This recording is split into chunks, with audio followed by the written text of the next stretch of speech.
Good evening, everybody. My name is Jaygeng Kinar. I'm Goldman Sachs' insurance analyst. I'm delighted to have with me today, this evening, Alex Tim, co-founder and CEO of Root, which went public at the end of October, as well as Dan Rosenthal, its CFO. Gentlemen, thanks again for joining us this evening. I thought maybe we jump straight into Q&A. And first one, probably for Alex. So for those in the audience that are less familiar with Root, can you maybe explain and discuss the market in which the company operates and what end user need it is aiming to solve for? Absolutely, and thank you for having us, and thanks everybody for listening today. As Jeroen said, I'm Alex. I'm a co-founder, CEO of the company. Where Root operates and what's unique about Root is we are a technology company that is based on mobile technology that's selling auto insurance. What this allows us to do is basically create a product that meets consumers where they are, which is on the mobile phone. And by doing business that way, we're able to leverage all of the rich behavioral data that you can get off of the mobile phone, whether it be how fast someone's driving, what time of day they're driving, if they're texting and driving, and allows us to incorporate all of that behavioral data to basically build a better pricing and underwriting mousetrap. And we do that, and so effectively the consumer gets a very easy, fast, transparent product experience on the mobile phone, and they get a better price, because what we found is that all of this behavioral data is actually much more predictive when it comes to trying to predict whether or not someone's going to get to an auto insurance accident versus a lot of the more older school traditional ways of pricing insurance, whether it be credit score or age. And that's really where we're focused. Versus you asked, in terms of the market, when you look at the market, most of our competitors, still a large portion of the market is still trying to figure out what the internet means for them and are really focused on agency channels. And even those that are focused on the internet, we don't really see our focused on mobile, and certainly aren't focused on leveraging behavioral data anywhere near to the extent we are. And the end user gets basically a great product at a great price. Got it. And with that, as you focus on mobile and you focus on telematics, does that bring about a certain type of customer? Maybe we talk about the typical profile of a Root customer. And then maybe to add on to that, are you seeing that profile change as you launch new iterations of your UBI model and as you expand nationally? Our target customer and where we really focus is on about 24 to 35-year-olds. So we do skew younger, folks that are more digitally native, and millennials that are comfortable certainly sharing their data, but that are also used to technology providing them ways. The adage, you sort of get what you pay for, doesn't really apply to that group. They believe technology actually solves that problem. And so for us, they're a group that largely is, they don't understand their current insurance, they're frustrated, they don't want to use their mom and dad's brand of insurance, they don't necessarily want to go to an insurance agent by any means, they don't want to spend 15 minutes online buying anything, particularly auto insurance. And so for us, they're also addicted to their cell phones. So for us, being able to actually talk to that customer, this is a very easy and natural way for them to purchase insurance. I will say one of the things that's interesting is as we have iterated on our models and got more and more data and understood more and more customer segments, we have started to branch out a little bit more into more suburban areas. We've started to add more age diversity to our book, even more gender diversity. We used to see more male, now we're more equally male and female. And I think that's largely because as the brand of the company becomes more well-known, we're seeing a lot more people come into the space. We're also, obviously during more difficult economic times, more broadly, people shop for car insurance because it is a substantial bill for most households. And so we are seeing sort of a more diversified book of business as we've continued to scale the company over the last few years. And I guess if we dive a little deeper into the actual mechanics. So we use telematics, usage-based insurance. I believe you measure the customer's driving for this 2 to 4 week test drive phase, right? And I think that applies to new customers. So can and do customers then delete the app from the phone after completing the test drive? Would be the first question, then maybe a few follow-ons to that. Yeah, absolutely. So you're absolutely right. The way it works is the consumer downloads an app, then they take a picture usually of their driver's license. From there, they don't have to enter in any information. We just say, this is who you are. Can you confirm this is what you want to insure and who you are? And they confirm their profile with us. And then they drive for a period of 2 to 4 weeks on average. Over that time, we deliver them coaching, feedback on their driving. And then if they're a good driver, and this is very important, only if they're a good driver, they will actually get an insurance quote. So we actually take the worst 10 to 15% of folks, and we tell them that we think other insurance companies probably have a better price for them. And what that allows us to do then is lower prices substantially on all of those good drivers that are coming through. Once they can purchase the policy right in the app. We actually cancel their prior insurance for them automatically and get them a refund for any of the unused portion of their premiums. So it's very seamless. You can purchase insurance without ever touching a keyboard. And then from there, everything is managed within the app. So although you can, to your question, delete the app, we found very few customers do. And that's largely because one, we've sort of trained them from the beginning that this is how you're going to interact with us is via an app. But two, all of the functionalities in the app, it makes it much easier. Whether it be their scorecard, whether it be filing claims directly in the app, whether it be billing and payment management, they're really sort of natives now to that app. And so we see a very high rate in which people actually just choose to keep the app on and monitoring them. Got it. So do you then use that data for renewals as well? Do you continue to monitor the customer in order to determine the renewal rate and segmentation, scoring, and the like? Yes, so we certainly continue to monitor and we continue to score. And what we do actually is we have not found the need at this time to basically go back and reprice them on renewal. And the reason for that is the way we have, I mentioned earlier that the driving period can be anywhere from 2 weeks to 4 weeks, can go longer than that. The way we design that period is in a way that ensures that we have a very high correlation basically with our original estimate of the risk score and then our risk score at 6 months in renewal. And so if we ever were in a case where we said, wow, people's risk scores are really changing drastically, we'd actually go back and say, okay, what did we miss? And so we haven't found the need to incorporate that at renewal. However, that's certainly something we think about a lot, we discuss a lot. There have been times that we have taken underwriting actions when we believe it's fraudulent or there was any fraud going on to actually get those customers out at renewal if we really need to. But in general, we don't necessarily see ourselves repricing really consistently like that. Okay. And maybe tied to that, so I think one of the differentiating factors that you call out is the fact that you own the telematics process end to end, right? You collect the data, you own the data, you own the loss experience, you own the premiums, and therefore you can look at, I think, come to clearer trends than maybe some of your peers. How does that apply if the data collection to a specific customer, though, is really applied to a 2 to 4 week period, where maybe the loss event doesn't actually occur during that 2 to 4 week period?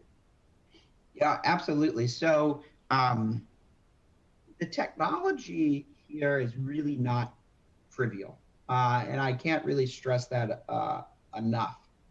And that's why it's really important to build all of this in-house. But when you think of an insurance company, especially a direct insurance company, we're basically a prediction machine. And we do that by a bunch of algorithms. Those algorithms are incredibly messy and incredibly complex. We use a lot of machine learning algorithms because they're just much better than traditional models, quite frankly, at predicting the future. But once you start to try to take those algorithms and break them apart and outsource a portion of it, like most of our competitors are doing, it gets very, very tricky.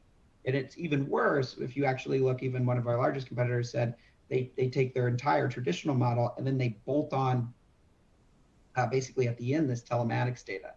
And that basically ignores all correlation with all of the other rating variables, right? A telematics program that tells you 16-year-olds are worse drivers than 40-year-olds is pretty worthless because I already use age. It's already in there. That's not really giving me any sort of predictive power uplift. So in order to actually fully price the insurance and using and leveraging this data, you need to have access to the underlying rating engines and the underlying rating variables and how those are incorporated. And that's not into a simultaneous solve. And that's not something that we really see done, and it's really impossible to do if it's outsourced. The other thing that you mentioned is the losses. So once you have all of this data, you actually have to have real underlying ground up losses and detailed loss data to understand, okay, how does all of this data ultimately correlate with whether or not somebody gets into an accident, how severe those accidents are, how does it correlate with claims fraud? All of those things really need to be explored. And that's really hard to do if you don't have the underlying loss data. And if you look at most of the telematics service providers, their claims data is very, very thin, which is one of the reasons we said we had to become an insurance carrier.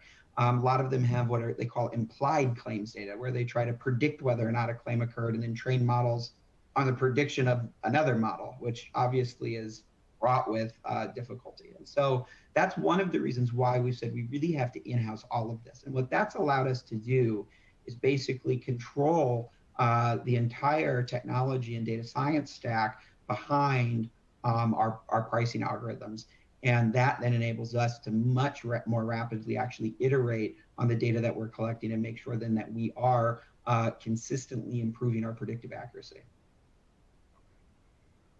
Then maybe another question or a set of questions on the mechanics. So Root tracks telematics purely on a phone app, right? I think there are some other models out there, whether using a dongle, OEMs trying to penetrate the space a little more. I guess, what is the data advantage of using a phone versus an OEM or the dongle? Yeah, that's, yes, absolutely. The phone, although the disadvantage of the phone is it's much harder. It's noisy. I have to figure out if you're the driver or you're the passenger, you're sitting in the front seat or you're sitting in the back seat. Very difficult. The upside of the phone is it's really hard to get closer to a consumer in a digital sense. You can argue maybe wearables, but we're doing some experimentation there, than the phone. And so we believe that over the long arc of the universe, that the behavioral data is really going to fundamentally change the insurance landscape. And one of the things that you get off of the phone is things like texting and driving. But I also get things like, okay, you just parked your car and it's, 8 p.m. Well, did you go to a bar or did you go to a restaurant? I also get, do you consistently charge your cell phone every night? Does it look like you're sleeping the same number of hours every night when you plug it in and unplug it? I get what other apps you have on your phone and how you leverage and use that phone. You get all of these really rich behavioral insights that you don't get off of OBD2 devices. In terms of vehicle data, we do collect vehicle data directly off of vehicles when they are connected. It's still a very small percentage of the market that is connected in that way. But if you download our app and you do have connected vehicle data, you can actually skip the test drive. And then what we'll do is we'll still monitor all of those rich behavioral things we just talked about over the first 6 months of the policy and actually incorporate that then on renewal. So we like to be data agnostic and really collect data from everywhere we can.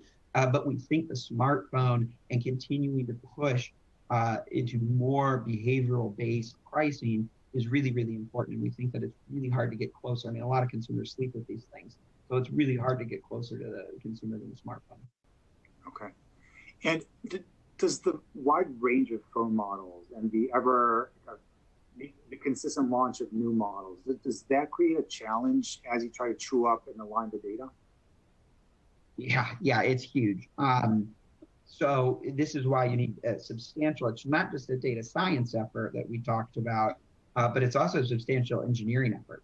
The way you actually talk to these phones, whether it be battery usage, fill the battery, how frequently you ping the phones, how frequently you ping the different devices, each operating system update, all of those change. And so we have a large team of engineers that's constantly working on that. iPhones, there's not so many active models.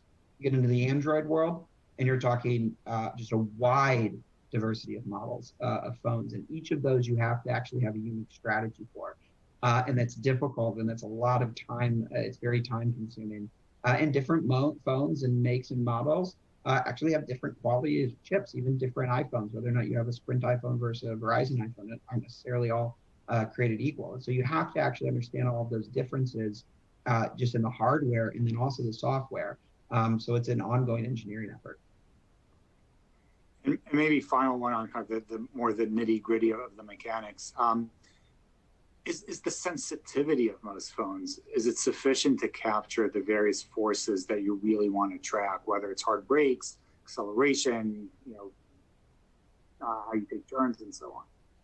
Yeah, absolutely it is. But it's not trivial, and a lot of people have not, a lot of folks have worked on this problem, and it's very, very difficult. And that's really one of the things that has differentiated Root the most, is that we have had cross-validated these findings that we can actually accurately predict things like hard brakes using smartphone data, which is very difficult. It requires, we ping the smartphone dozens of times per second to actually understand this. We've done lots of experimentation, whether the phone is in the driver's seat, a bag, but these phones have really, really rich sensors on them, and you can get lots of data off of them very efficiently, actually.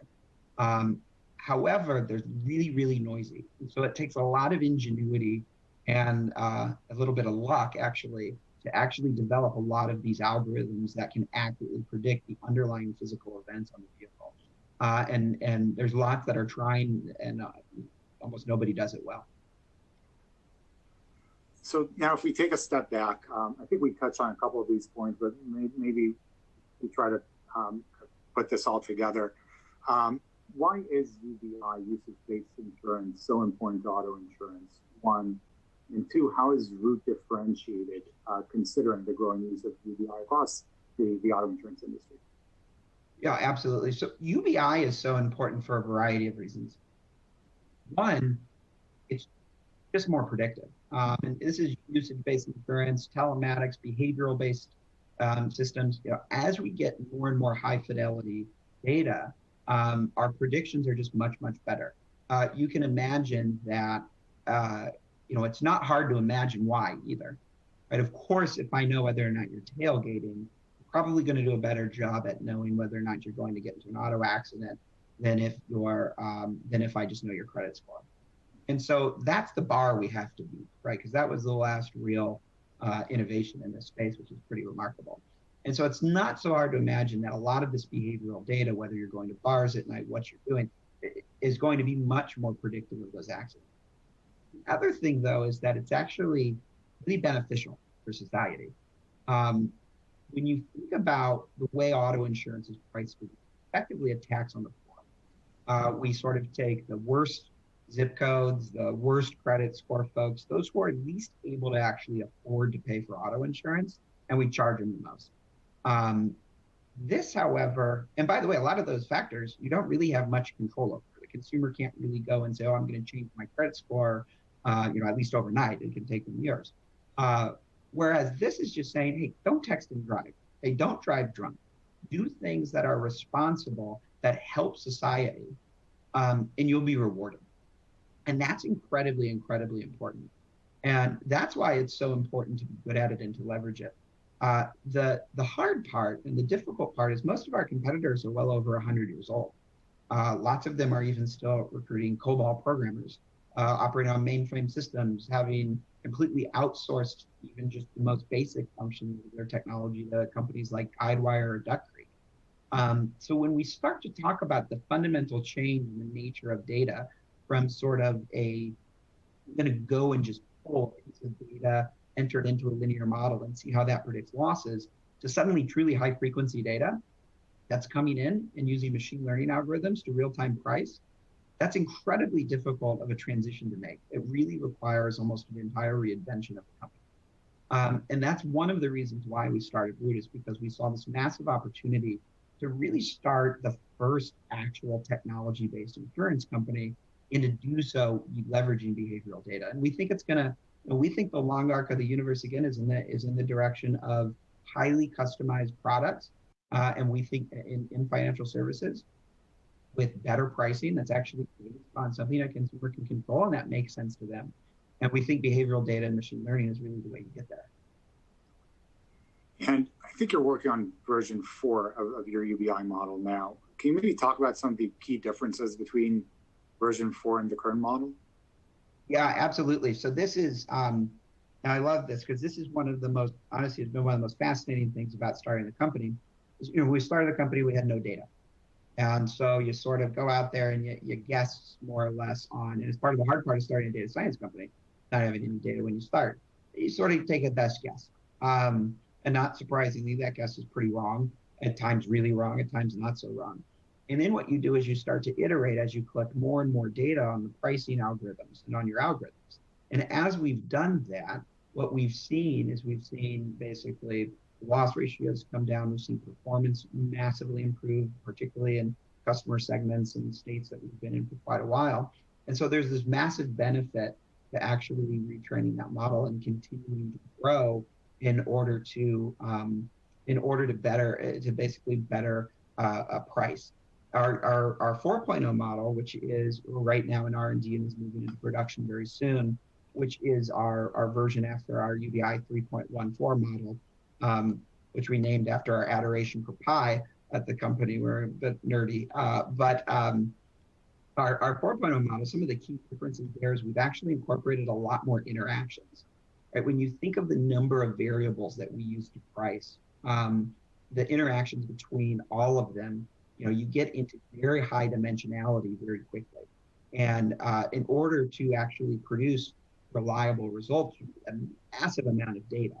And as we've grown substantially and retrained our models substantially, we've been able to add more and more complexity into our telematics models and our pricing models, which have shown to material. I mean, we're not talking small improvements anymore in the iteration of these models. We're talking giant improvements, step change improvements to these models. And that's really what was key in 4.0. Okay. So maybe we shift gears a little bit to talk about results. Maybe we start with top line. So Root's auto policies in force nearly tripled in 2020 compared to year-end 2018. What have been some of the key growth drivers for that growth? I guess that came out poorly. But what have been some of the key growth drivers? What are the key growth drivers for the company's policies in force and direct written premiums looking at the next couple of years? Yeah, absolutely. So really the key drivers behind Root's growth is, we never thought we could. The one thing about our competitors that they're just way better at us than is mass media advertising. These guys are advertising machines. And so we never really thought we'd be able to drive a lot of growth by sort of running directly at them and sort of out Geico out Progressive in terms of advertising. And so what we really did is we focused on the product. And that ended up driving quite a bit of growth for us, actually. As we've iterated, as we've basically removed more friction from the product, as we have improved pricing, what we've seen is that conversion has gone up quite a bit. And that's allowed us to then expand and invest more marketing dollars into growth, because as those marketing dollars become more efficient, that basically inherently helps us grow faster. And so that's really been a huge driver, is just continuing to make pricing better and better, which is the number one factor in purchasing decisions in this space, as well as continuing to invest more in product. And that's been a large driver of our growth to date.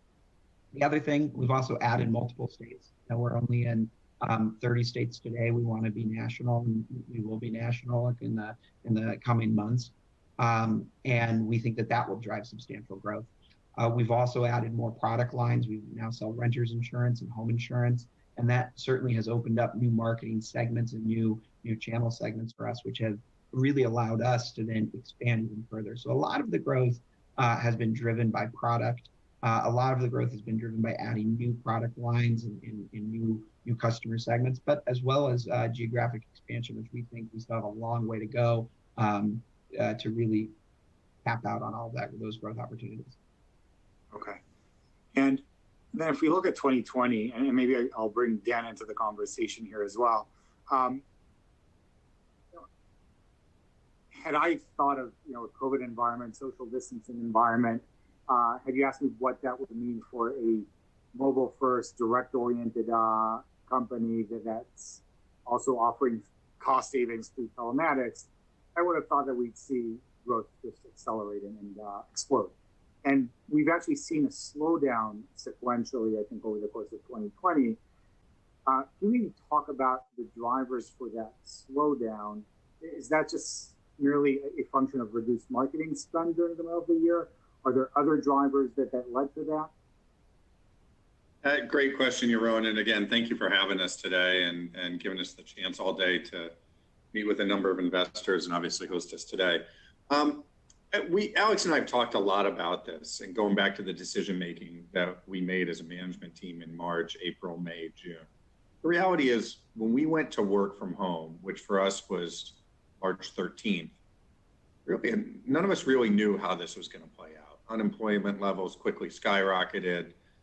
Regulators started intervening. We weren't sure. There was a day or two where we wondered if regulators were just going to make auto insurance free for consumers for a period of time. And so there was just a lot of uncertainty. You had a lot of carriers start to offer large bonuses or rebates or what have you. And so against that backdrop, we really made a conscious decision to be prudent stewards of capital and not understanding where consumer behavior would be. So we took our $36 million of marketing spend in the first quarter, which was really heavily focused on January and February, less March, and we reduced it to $18 million in the second quarter. Really fundamental shift. Now, looking backward, devil's advocate, should we have done that?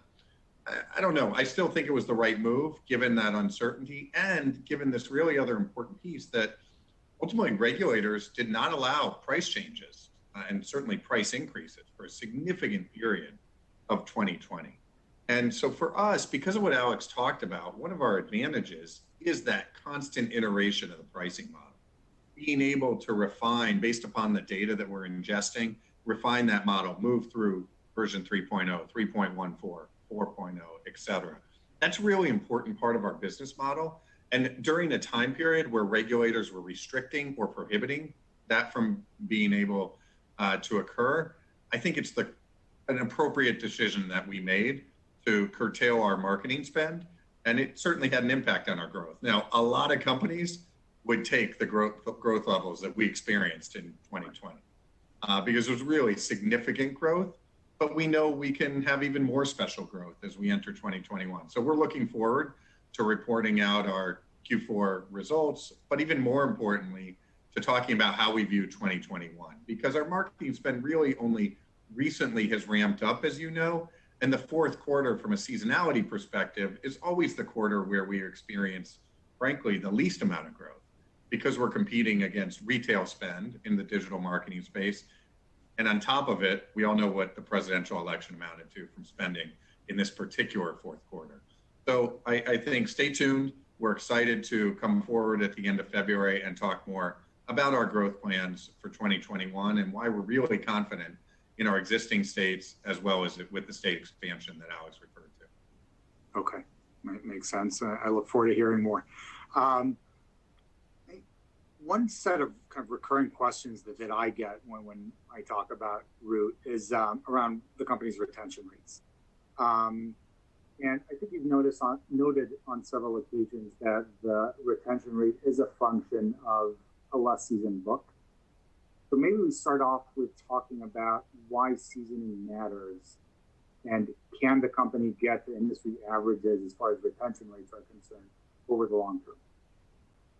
A great question. And you're right. The context, it feels like we've been at this a while, but obviously, we only became a public company on October 28th. And if I think back to all the conversations that we had in August and September, Alex and I did more than 50 testing the waters meetings. And in October, a roadshow of more than 50 investor meetings. Probably 85% of the questions related to growth, telematics, marketing differentiation. And then we started trading on the worst week in the market since March, as we got to the end of October. We were in a blackout period for all of November. And we woke up and 85% of the questions in December and today are on loss ratio and retention. So we're excited about that.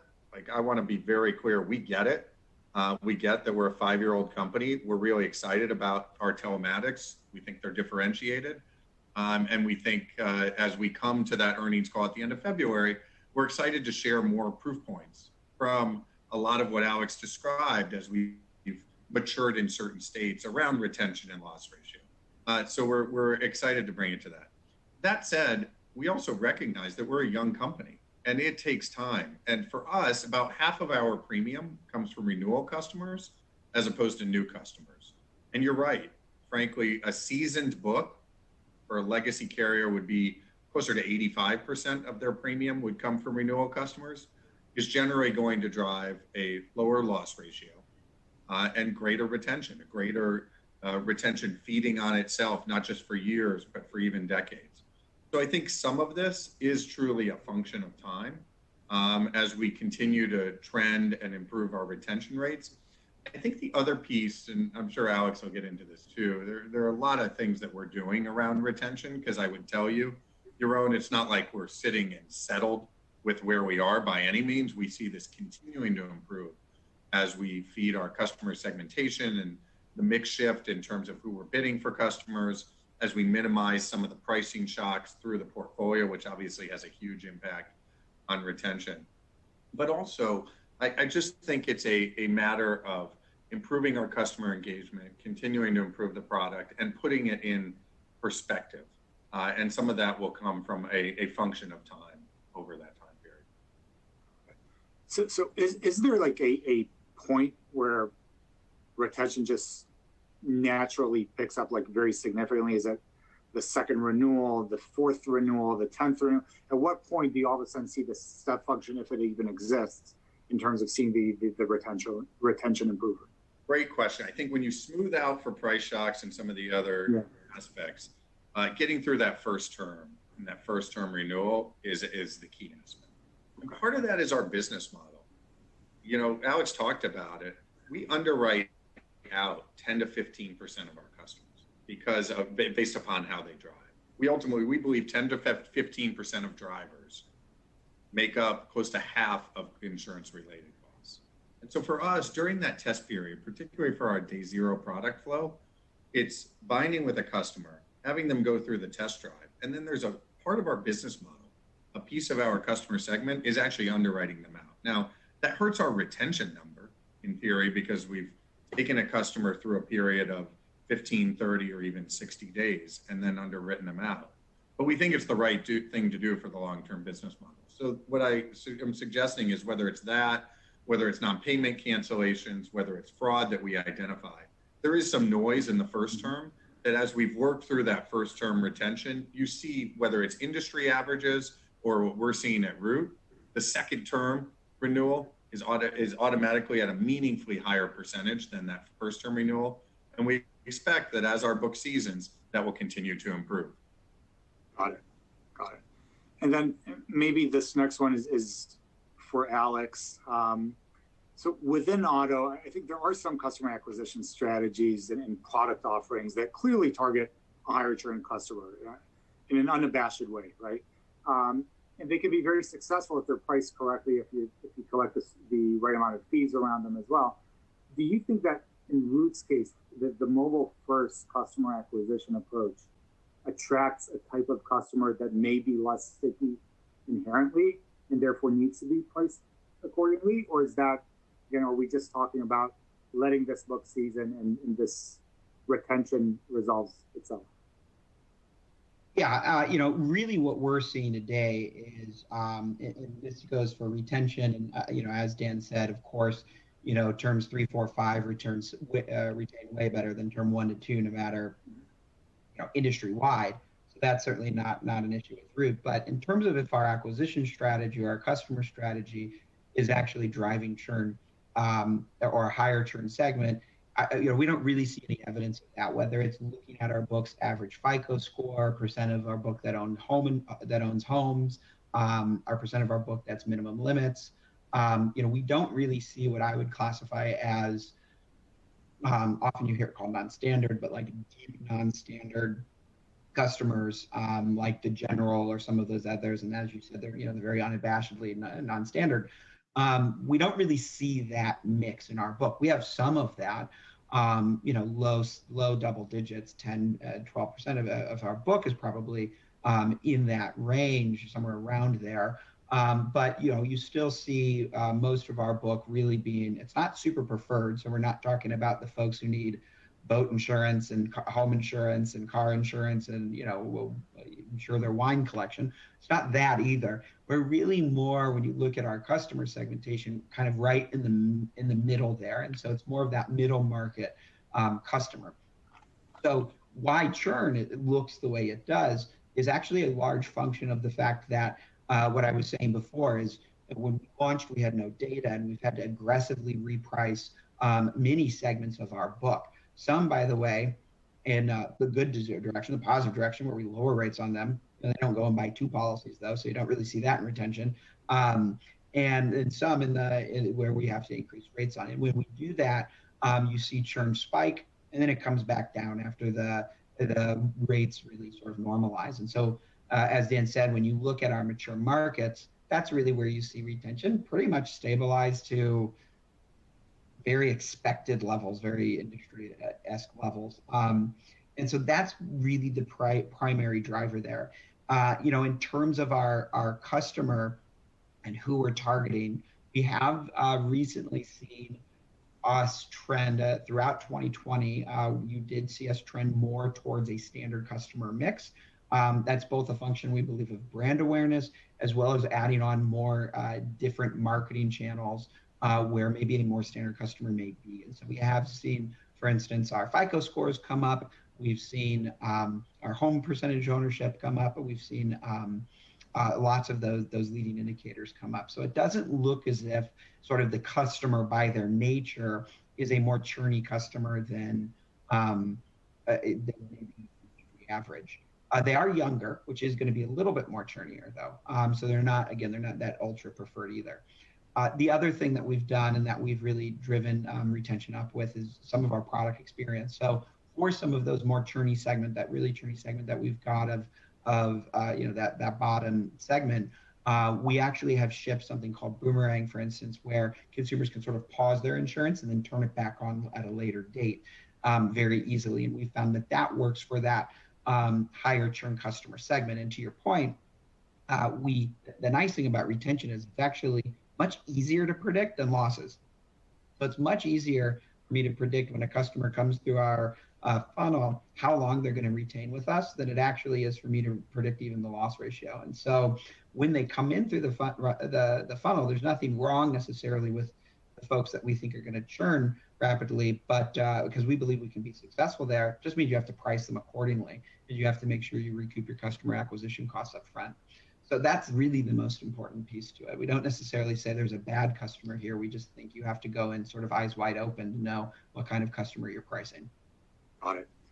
I do want to sneak in a couple on the loss ratio before we end. So that has been another set of recurring questions that I've gotten. Dan, I think you alluded to it as well. So the company's loss ratio is higher than the industry's average, the auto industry's average. And clearly seasoning matters here. And I think 2020 may present a bit of a challenge in figuring out how much seasoning had an impact on improvement versus just lack of driving in the COVID environment. So from that perspective, what gives you the confidence that seasoning of your portfolio today is indeed driving loss ratios lower? Is there a way that you can track cohorts over time? Is there a way for you to try and clean out the COVID noise? Yeah, all of the above. And you're right. We've now today helped us cross more than 70 investor meetings that we've had since December 1st, since our Q3 earnings. And our goal was 75. We'll pass that tomorrow. And it has been fabulous to get out and talk to investors because I think the feedback's been really positive. And we have a really clear understanding of what investors want to see. And on the loss ratio, and again, you'll see more of this specifically as we approach our earnings as we report on year end. On the loss ratio, what we've seen is they just want to have an understanding of show me that the loss ratio is continuing. To your point, investor feedback was very positive on what we put in the shareholder letter, showing the first 9 months of 19 versus the first 9 months of 20. That gives us confidence, apples to apples, with pretty much the same states, other than West Virginia that came in early in 20, that we're seeing a really material trend. Now, no question, as you alluded to, part of that is COVID. And the good thing about us is because we're not using COBOL programmers, because we're actually tracking using mobile-based telematics, we're showing all of our driving data in aggregate across our customers on our website. So any investor can go to our website and actually see when our customers are driving less or when they're driving more year over year. And what you see as we parse the data is that no question from mid-March through early June, there was significant COVID impact, averaging about 15 to 17 points a month over those months. So crosses over a bit of the first quarter and some of the second quarter, no question. But even if you put that aside and you look at that same chart showing the state loss ratios year over year, it's significant improvement from our state management and from the seasoning of the book. And also you'll see that as we come out with some of the proof points in late February, you'll see what I said earlier, which is renewal loss ratios continuing to trend materially better than new loss ratios, which again, I think is a show that as we have the right customers coming into the funnel and as we retain them, the loss ratios are continuing to improve. So we're excited to share some of that data and continue to get the investor feedback in the meantime. Great. Look, I'd love to continue down the loss ratio path and understand what you're doing, but I think we are almost out of time. So maybe one final question to close out.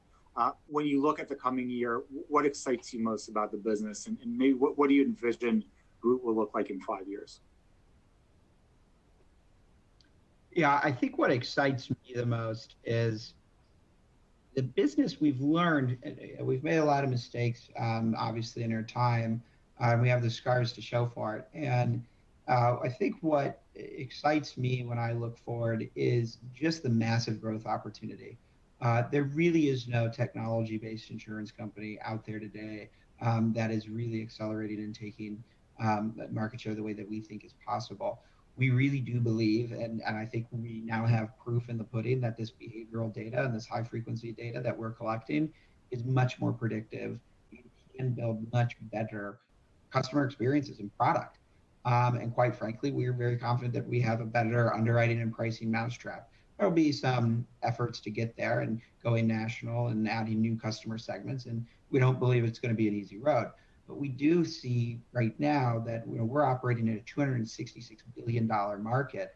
And we believe we have a significant technology differentiation. And so there's really massive room for growth here and to continue to grow and continue to extend our brand. And, I think, in the long term, what we're looking to do is build the next historic great technology company in insurance. And, we think that is no small task, but we also think that it is a once in a lifetime opportunity, and everybody's really excited to go and build that company and really have an impact. Yaron, if I can just add quickly, I am just thrilled. If you ask about the next year, I'm thrilled that 2021 is not going to bring an IPO. We can actually focus on executing on our business plan and doing exactly what Alex just talked about around the strategic vision. I'm thrilled and so excited about that to just get down to business, honestly. Well, Alex, Dan, thank you so much for your time and insights, and best of luck with the execution on the plan. Thank you, Yaron. Thanks for having us.